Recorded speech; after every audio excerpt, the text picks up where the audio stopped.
Qu'est-ce que la souveraineté? La vraie. Oubliez les slogans et les promesses creuses.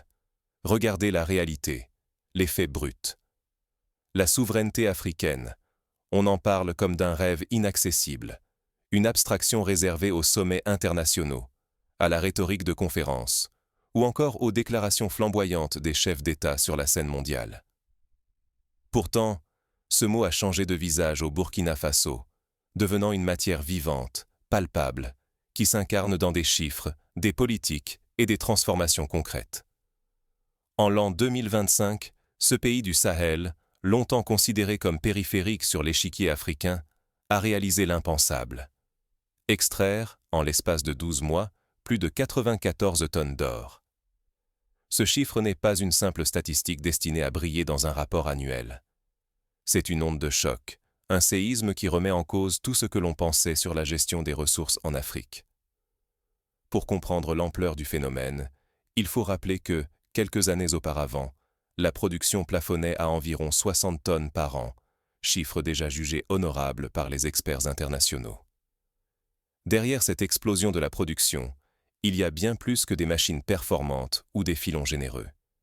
Il y a une volonté de faire, celle de reprendre le contrôle de ces richesses, d'exploiter chaque gramme d'or avec fierté et de redistribuer le produit de ce travail sans demander la permission à aucune puissance extérieure.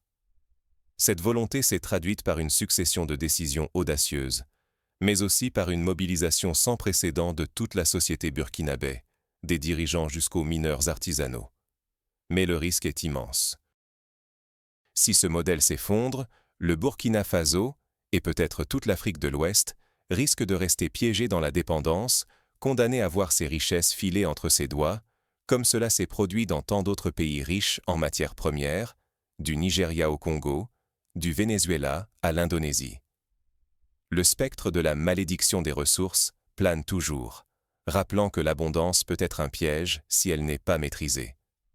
Comment ce pays a-t-il réussi là où tant d'autres ont échoué? Quel est le moteur secret de cette révolution silencieuse? Pour comprendre ce bouleversement, il faut remonter quelques années en arrière, à une époque où le Burkina Faso, à l'instar de la majorité des pays africains, suivait docilement les recommandations des institutions internationales. Tout a commencé par une décision politique inattendue, véritable rupture avec la tradition de soumission aux modèles économiques venus d'ailleurs. 6 décennies d'ordonnances économiques prescrites de l'extérieur, et toujours la pauvreté tenace. C'est la question lancinante qui taraude le continent africain. Pourquoi, après tant de recettes miracles, l'émancipation économique reste-t-elle un mirage? Depuis les années 60, la plupart des pays africains ont appliqué les mêmes remèdes, adopté les modèles venus d'ailleurs, entérinés par le Fonds monétaire international, la Banque mondiale ou les anciennes puissances coloniales. L'objectif semblait limpide, devenir un État respectable, obtenir la validation internationale, remplir des critères dictés de l'étranger, signer des contrats calibrés pour plaire à d'autres. Mais derrière les slogans de modernisation, un autre constat s'est imposé. La richesse s'évaporait. L'or, le pétrole, les diamants étaient extraits en masse, mais les retombées positives échappaient presque systématiquement aux populations africaines. Cette situation rappelle tristement le cas du Nigeria, où malgré des décennies d'exportation massive de pétrole, la majorité de la population vit encore dans la précarité, sans accès fiable à l'eau potable ni à l'électricité. Les profits filaient vers les multinationales ou se dissolvaient dans des circuits opaques hors d'atteinte des citoyens ordinaires. Pour beaucoup, l'Afrique semblait condamnée à la dépendance. La légitimité politique se gagnait à Paris, à Washington ou à Londres, jamais auprès du peuple. Les grandes décisions étaient prises ailleurs, loin des réalités locales.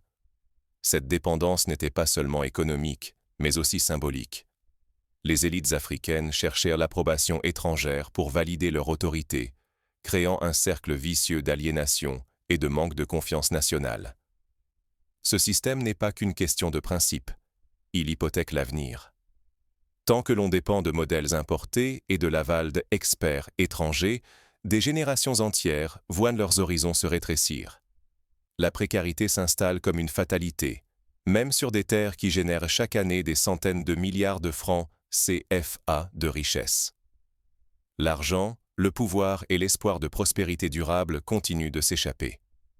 Ce constat a été fait par de nombreux économistes africains, tels que Dambisa Moyo ou Felwine Sarr, qui dénoncent depuis des années l'inefficacité des modèles imposés et l'urgence de repenser la souveraineté économique sur des bases nouvelles.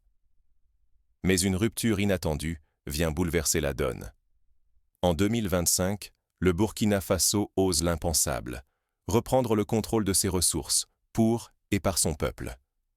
Comment ce pays d'Afrique de l'Ouest, longtemps marginalisé, a-t-il réussi à inverser la logique de dépendance?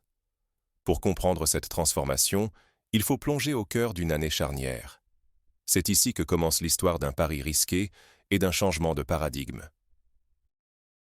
En s'inspirant d'autres épisodes historiques, tels que la nationalisation du pétrole au Venezuela sous Hugo Chavez ou la création de la Sonatrach en Algérie dans les années 60, le Burkina Faso a choisi de reprendre la main sur ses ressources stratégiques. Mais contrairement à ses précédents, souvent marqués par des tensions géopolitiques intenses et des crises économiques, le Burkina Faso a misé sur une stratégie progressive et inclusive. Et si reprendre le contrôle des mines, c'était choisir enfin sa destinée? Au Burkina Faso, une révolution discrète mais décisive s'écrit. En l'an 2023, le pays refonde intégralement son code minier. Les règles favorisant les intérêts étrangers sont balayées.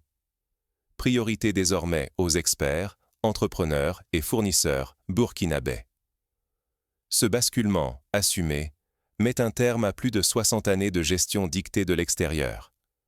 C'est une démarche comparable à celle entreprise par la Norvège dans les années 70 avec la création de Statoil, qui a permis aux pays scandinaves de faire de ses ressources pétrolières un levier de prospérité collective, et non un simple réservoir pour les compagnies étrangères.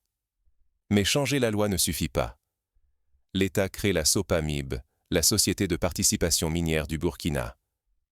Plus qu'une administration, c'est un acteur puissant, capable de négocier d'égal à égal avec les géants du secteur. En moins de 2 ans, la SOPAMIB reprend des actifs majeurs, dont 2 mines clés auparavant détenues par une multinationale britannique. Le message est limpide. Exploiter l'or, oui, mais selon les conditions du peuple. Cette décision rappelle la prise de contrôle des mines de cuivre par la Zambie dans les années 70, mais avec une approche modernisée, s'appuyant sur la transparence et la participation citoyenne. La mutation s'étend à l'artisanat minier. Longtemps ignoré ou exploité, des milliers de mineurs sont désormais regroupés en coopératives officielles. Le gouvernement leur donne accès à de meilleurs outils, garantit des prix équitables et instaure des circuits de vente transparents. Résultat, près de la moitié de l'or sort aujourd'hui de cet artisanat organisé et protégé. L'expérience du Burkina Faso rejoint celle du Pérou ou de la Bolivie, où l'artisanat minier, longtemps stigmatisé, s'est transformé en moteur d'inclusion sociale et de développement local. Ce n'est plus simplement une réussite économique. C'est une démonstration. Transformer l'informel en force collective, protéger les plus vulnérables et enrichir la nation, c'est possible. Là où d'autres laissent l'artisanat sombrer dans la précarité, le Burkina Faso l'érige en pilier de sa souveraineté renaissante. L'essor des coopératives s'accompagne également d'un effort de formation, avec des programmes d'alphabétisation et de sensibilisation à la sécurité, permettant à des femmes et des jeunes de prendre part à l'aventure minière dans des conditions dignes. Mais le risque est immense. L'échec signifierait la poursuite du pillage, l'aggravation des inégalités et l'impuissance à changer le destin du pays. Ce pari aurait pu être un mirage, mais il marque une rupture profonde. Pour de nombreux observateurs, le Burkina Faso tente ce qu'on appelle un « big push », un grand bond en avant, à la manière des pays asiatiques qui, dans les années 70, ont rompu avec le sous-développement en misant sur la mobilisation de toutes les forces vives de la nation. Dans ce nouveau modèle, la légitimité se mesure à l'aune des résultats concrets pour la population. Le Burkina Faso ne cherche plus à plaire aux puissances étrangères, mais à transformer la vie de ses citoyens et à prouver que la souveraineté, c'est une réalité vécue, pas un slogan. On assiste ainsi à un déplacement du centre de gravité de la politique nationale. Ce ne sont plus les chancelleries étrangères qui valident les choix, mais le peuple, à travers l'amélioration tangible de ses conditions de vie. Mais l'indépendance économique ne suffit pas. Il faut aussi défendre ce modèle inédit face aux menaces extérieures et aux tensions internes. La bataille pour l'or devient alors un enjeu de sécurité nationale. Historiquement, les pays qui ont tenté de s'affranchir de la tutelle étrangère ont souvent été confrontés à des tentatives de déstabilisation. On se souvient de l'Iran dans les années 50 ou du Chili d'Allende dans les années 70. Le Burkina Faso avance donc sur une ligne de crête, conscient que chaque avancée peut susciter des réactions hostiles de la part des acteurs lésés. Quand l'or s'illumine, une nation entière peut-elle enfin sortir de l'ombre? Au Burkina Faso, l'année 2025 marque un tournant sans précédent. L'or coule à flot, mais surtout, la richesse commence à transformer la vie quotidienne de milliers de Burkinabés, bien au-delà des sites miniers. On observe des répercussions dans les villages reculés, où la manne minière finance des écoles, des dispensaires, des routes et des forages d'eau potable. 96 000 familles sont désormais raccordées au réseau électrique national. Plus de 130 villages ruraux, autrefois plongés dans la nuit, découvrent les effets directs de l'accès à l'énergie. Du réfrigérateur à la petite entreprise, tout un potentiel s'éveille. Prenons l'exemple du village de Nouna. En quelques mois, l'installation de panneaux solaires a permis à une coopérative de femmes de conserver les légumes produits localement, réduisant le gaspillage et augmentant les revenus. À Bobo-Dioulasso, des ateliers de couture ont pu ouvrir grâce à la stabilité de l'alimentation électrique, créant des emplois pour les jeunes. Ces avancées ne tombent pas du ciel. Elles sont le fruit d'investissements coordonnés dans l'énergie et le développement rural, où chaque kilowatt devient un levier d'émancipation. Contrôler l'or, c'est financer la lumière, l'eau, la santé et l'école, sans attendre la validation de bailleurs extérieurs. Cette stratégie rappelle celle menée par le Botswana, autre pays africain qui a su transformer ses diamants en moteur de développement, en investissant massivement dans la santé et l'éducation. Face à ces réformes audacieuses, le Burkina Faso n'est plus isolé. Aux côtés du Mali et du Niger, il fonde l'Alliance des États du Sahel, l'AES. Cette alliance politique, économique et militaire bouleverse les équilibres régionaux, scellant une solidarité inédite entre voisins décidés à reprendre leur destin en main. C'est une démarche qui fait écho à la création du Mercosur en Amérique latine ou de l'ASEAN en Asie du Sud-Est, où la coopération régionale a permis de renforcer la voix et le poids de chaque pays sur la scène internationale. Ce choix d'indépendance se reflète aussi dans la sélection des partenaires. À présent, la Russie, la Chine, l'Iran ou la Turquie deviennent des alliés stratégiques, tandis que les anciennes puissances occidentales voient leur influence décliner. Le message est limpide. La politique burkinabé se décide à Ouagadougou, Niamey et Bamako, non plus à Paris ni à Washington. Cette diversification des alliances permet au Burkina Faso de bénéficier de transferts de technologies, de financements alternatifs et d'un soutien logistique dans le secteur de la sécurité. Mais chaque avancée a son revers. Les pressions extérieures s'intensifient, sanctions économiques, menaces de coup d'État, campagnes de déstabilisation. Pourtant, le modèle tient bon. Les institutions résistent, et la population, témoin des bénéfices concrets, soutient massivement cette nouvelle voie. Des manifestations de soutien au gouvernement se multiplient, tandis que les syndicats, longtemps en opposition, reconnaissent les progrès réalisés dans la lutte contre la pauvreté. Ce souffle de souveraineté franchit désormais les frontières. En Afrique de l'Est et australe, la Tanzanie, la République démocratique du Congo, la Zambie ou le Zimbabwe s'inspirent de l'exemple sahélien. Partout, l'idée germe. Renforcer le contrôle national sur les ressources pour ouvrir la voie à un développement véritablement africain. Le Mozambique, par exemple, a entamé des négociations pour réviser ses contrats gaziers avec les multinationales, espérant obtenir une plus grande part des bénéfices pour la population locale. Cependant, le risque demeure. À la moindre erreur, tout peut s'effondrer. Retour à la dépendance, sanctions ou instabilité politique. Ce modèle radical peut-il vraiment durer? Pour le garantir, plusieurs conditions doivent être réunies. Instaurer une gestion transparente, éviter la personnalisation du pouvoir et investir dans la formation des jeunes pour qu'ils deviennent les acteurs du changement. Pour y répondre, il faut regarder au-delà des chiffres et des discours officiels. Quels défis attendent le Burkina Faso et ses alliés sur le chemin d'une souveraineté durable? Résultats tangibles ou mirages soigneusement entretenus? Le Burkina Faso se retrouve à la croisée des chemins. La souveraineté revendiquée s'appuie-t-elle sur des fondations solides ou n'est-elle qu'une nouvelle façade politique? Les avancées sont spectaculaires. En une seule année, la production d'or est passée de 60 tonnes à près de 94 tonnes. Cette envolée a généré des recettes fiscales historiques et permis d'électrifier 160 000 foyers, tout en améliorant la sécurité alimentaire pour des milliers de familles. À Waïgouya, par exemple, un nouveau marché couvert a été construit grâce aux fonds issus de la rente minière, créant des emplois et stimulant l'économie locale. Derrière ces exploits, une transformation profonde de la filière artisanale s'opère. Les mineurs, autrefois isolés et vulnérables, se regroupent désormais en coopératives, gagnent l'accès à de meilleurs outils et intègrent le marché officiel. L'économie formelle grandit, l'informel recule, la dynamique semble vertueuse. Le gouvernement a également mis en place des programmes de microcrédit pour soutenir la diversification des activités, encourageant la transformation locale de l'or et la création de petites bijouteries. Mais ce bond en avant cache un revers. La gouvernance militaire s'accompagne d'une restriction marquée des libertés.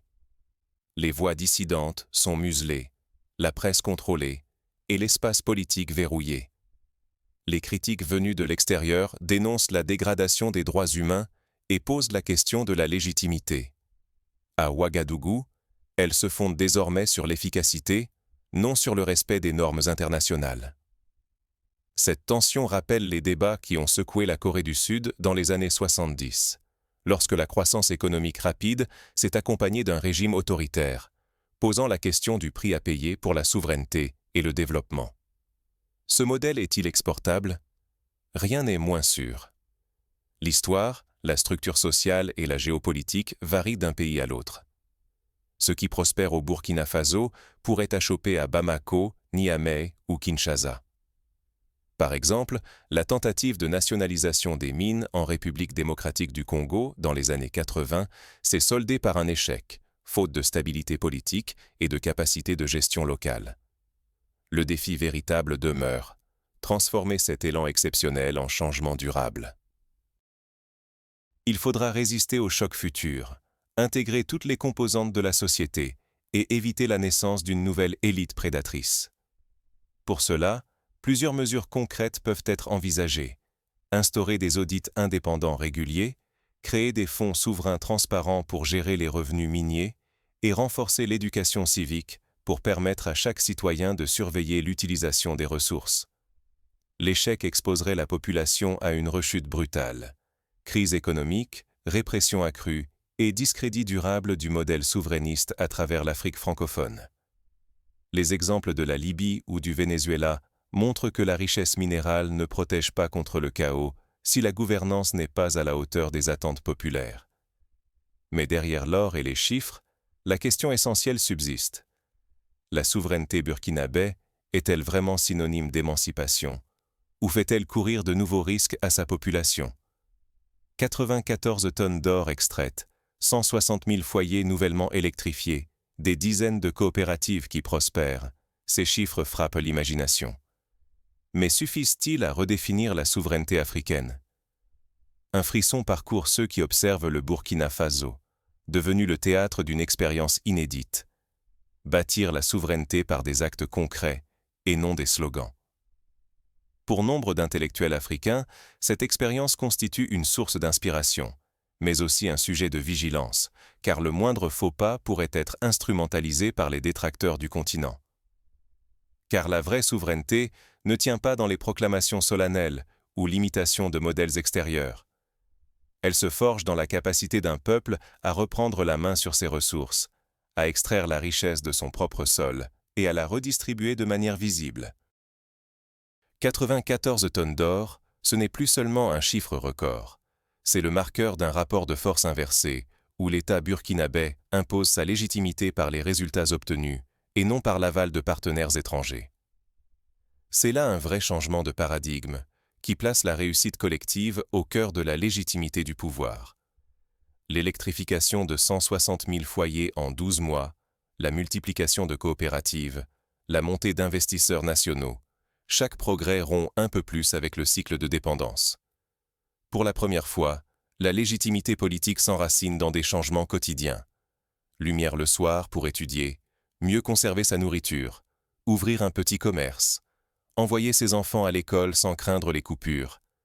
Et surtout, l'espoir renaît, car chacun commence à croire que le destin du pays n'est plus écrit ailleurs. Mais la souveraineté ne se conquiert pas à coups de records. Ce n'est qu'une étape. Le vrai défi commence maintenant. Résister aux pressions extérieures, garantir que ces bénéfices profitent durablement à tous et éviter les écueils d'un nouveau système. Si l'on néglige les leçons du Burkina Faso, on risque de voir renaître la dépendance sous d'autres formes et de perdre l'occasion d'une révolution africaine fondée sur les résultats. C'est pourquoi il est crucial de renforcer la culture de la reddition de comptes, d'encourager le débat public et de veiller à ce que chaque citoyen puisse faire entendre sa voix. Chacun a sa part de responsabilité.